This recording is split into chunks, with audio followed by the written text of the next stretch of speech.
Mi saludo, mi bendición para todos, desde acá, desde el Obispado de Canelones.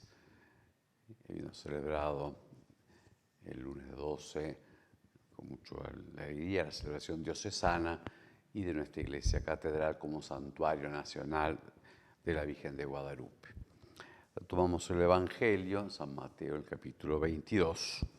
Los fariseos se reunieron para sorprender a Jesús en alguna de sus afirmaciones y le enviaron a varios discípulos con unos herodianos para decirle: Maestro, vemos que eres sincero y que enseñas con toda fidelidad el camino de Dios, sin tener en cuenta la condición de las personas, porque tú no te fijas en la categoría de nadie. Dinos, ¿qué te parece? ¿Está permitido pagar el impuesto al César o no? Pero Jesús, conociendo su malicia, les dijo: Hipócritas, ¿por qué me tienden una trampa? Muéstrame la moneda con que pagan el impuesto. Ellos le presentaron un denario y él les preguntó: ¿de quién es esa imagen que está ahí y esta inscripción? Le respondieron: del César. Jesús le dijo: den al César lo que es del César y a Dios lo que es de Dios. Este pasaje breve ha sido muy comentado y ha sido muy importante a lo largo de la historia. Por un lado vemos el acercarse a preguntar a Jesús, no buscando la verdad y la obediencia a Dios que se revela, sino tratando de ver si en algo pueden después acusarlo. El impuesto ese que era al César, al Imperio Romano, por un lado era una obligación que tenían porque estaban bajo el imperio, y si no era un delito público, y por otro lado era un desconocer la libertad de Israel, pueblo de Dios que solamente estaba sujeto a Dios. Entonces, si contestaba una cosa, estaba contra el César. Si contestaba otra cosa, podían acusarlo de desconocer que el pueblo de Israel era pueblo de Dios y no sujeto a nadie. Jesús, con su señorío, viendo además la malicia, les hace ellos mismos contestar. La moneda con que pagan era del imperio, tenía la imagen del César, entonces denle al César lo que es del César y a Dios lo que es de Dios. Más allá de salir de la circunstancia, Jesús establece una realidad nueva que hay que comprenderla bien. Todos los imperios y todas las culturas antiguas, el Estado estaba divinizado. Entonces César era Dios y la religión era como parte del Estado. O al revés, la religión dominaba al Estado con los sumos sacerdotes, etc. Jesús muestra una distinción articulada. Deja de ser la sociedad organizada, estar sujeta al gobierno de los sumos sacerdotes, y en ese sentido lo que hoy llamamos laicidad es una creación del cristianismo, de Jesucristo. Ni los reyes son como tal sacerdotes, ni los sacerdotes son reyes. Entonces hay una construcción humana de la sociedad que busca su forma según de los tiempos y que de un modo así se somete a Dios en cuanto quiere que estemos organizados políticamente, pero va según las circunstancias de los tiempos, y es libre del Estado, y el Estado es libre, los obispos, en este caso si fuera la Iglesia o el Papa, no dominan el Estado. A su vez no hay que entenderlo como que haya algo que sea libre de Dios, porque no es así. Todo está sujeto a Dios según el modo propio, pero no sujeto a los representantes de Dios, sino así que digo, el Estado es libre, por supuesto, igual está sujeto a Dios en su moral, porque, por ejemplo, aún las mayorías, si votan algo que es inmoral, igual es injusto, porque están sujetos a Dios. Por ejemplo, la ley del aborto va contra la soberanía de Dios, que es el único dueño de las vidas humanas, y no es que sea, será legal, pero deja de ser verdadero. Y a su vez también, en este caso la Iglesia, su misión es libremente anunciar el Evangelio y no está sujeta a la censura del Estado, pero reconoce la organización civil, digamos, que se dan los pueblos en lo suyo propio. Y después, de algún modo, todo está bajo la soberanía de Dios, que es el único creador. de modos diferentes.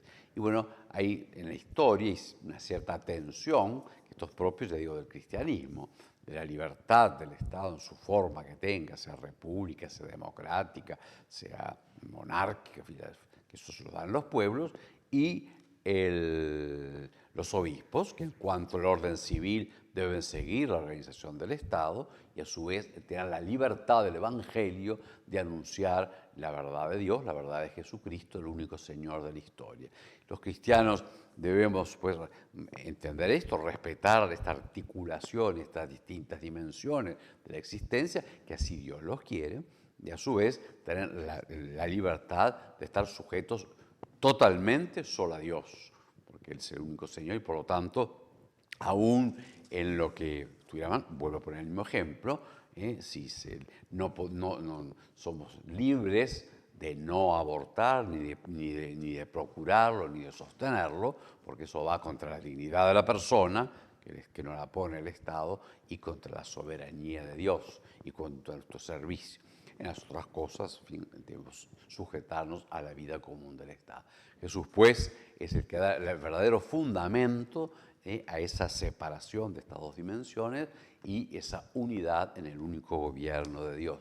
Pues en ese sentido, la separación de último término de la Iglesia y del Estado proviene del Evangelio.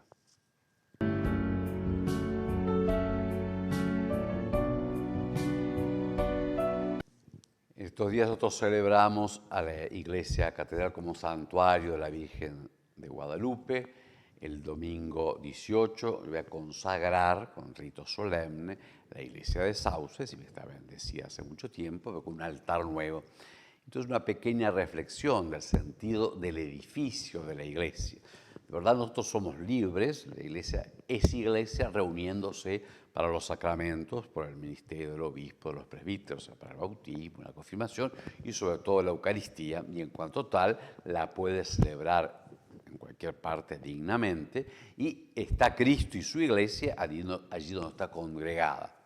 Pero a su vez crea el espacio propio para ello, y esa es la casa de la iglesia, que además nos significa y nos ayuda a vivir la presencia de Dios en la iglesia reunida y de un modo especial en la Santísima Eucaristía.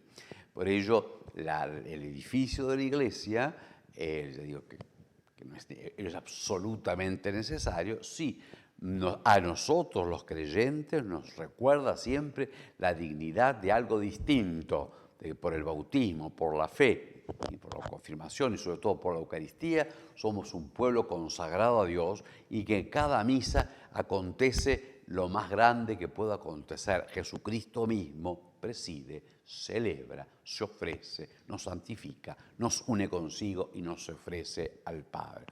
Y a su vez anuncia en medio de la sociedad, en medio de la ciudad, esa novedad que es la Santa Iglesia, que no tiene, siendo humana, hecho por hombres y visible, y hasta aún con los defectos y los límites del tiempo y del espacio, sin embargo, es siempre creada por Jesucristo, por el Padre, por Cristo en el Espíritu Santo.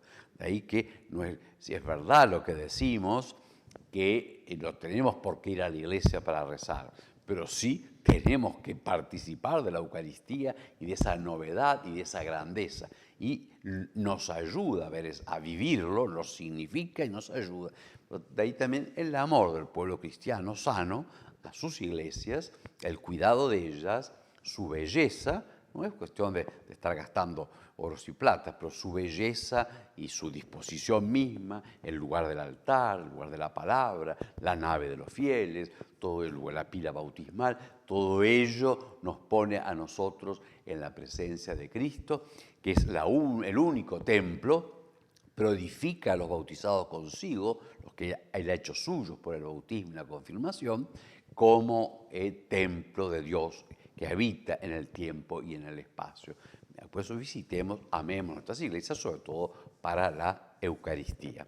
Y recuerdo, ya digo, que el 18, domingo 18, a las 10:30, será la consagración de la iglesia de Sauce, y el otro domingo, el 25, a las 10 de la mañana, la consagración de la iglesia de Pando con la consagración de su altar. Que todo ello nos ayude a ver la grandeza de Dios, que siendo separados, hechos enemigos de Dios, nos ha reunido y nos edifica sobre la piedra angular que es Cristo, para que seamos nosotros morada de Dios en el Espíritu y tengamos acceso al Padre por Cristo en el Espíritu. En la Santa Misa estemos ante el Padre, a quien sea la gloria y la alabanza por los siglos de los siglos. Amén.